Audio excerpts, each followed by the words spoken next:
Brought to you bye रजनीगंधा। यूं ही नहीं ताज ताज बन जाता है, शिल्पकारों का हुनर और चुनिंदा संगमरमर ताज को नायाब बनाते हैं। कुछ ऐसे ही चुनिंदा जगहों से बस खास ही चुनकर लाता हूँ। कतरे कतरे को मैं हीरे सा परखता हूँ। यूं ही नहीं मैं रजनीगंधा बन जाता हूँ।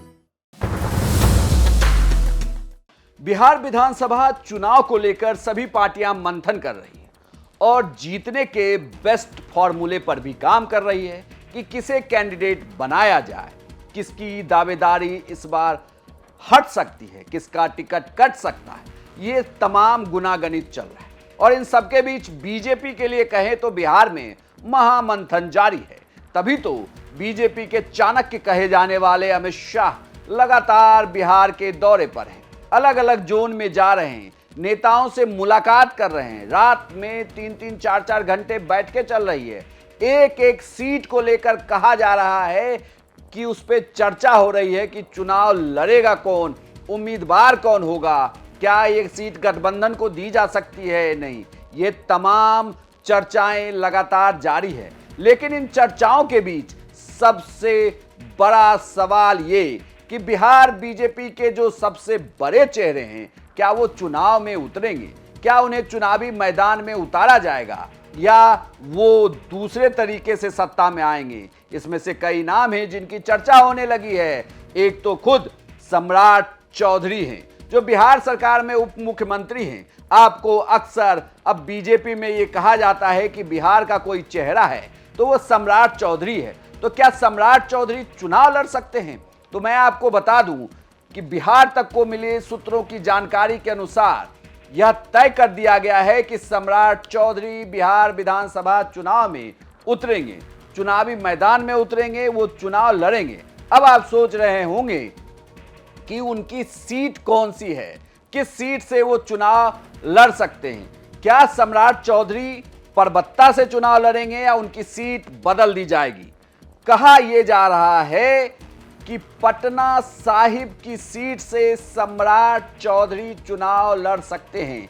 यानी कि अब आप इसमें देखिए कि जो सूत्रों के हवाले से खबर है, जो कहा जा रहा है कि जो मंथन से निकल कर आने वाला है, वो ऐसा है कि बिहार विधानसभा के स्पीकर दिग्गज नेता नंद किशोर यादव का टिकट कट जाएगा और उनकी सीट पर सम्राट चौधरी चुनाव लड़ने जा रहे हैं। यानी कि पटना साहिब की सीट से सम्राट चौधरी चुनावी मैदान में उतरेंगे।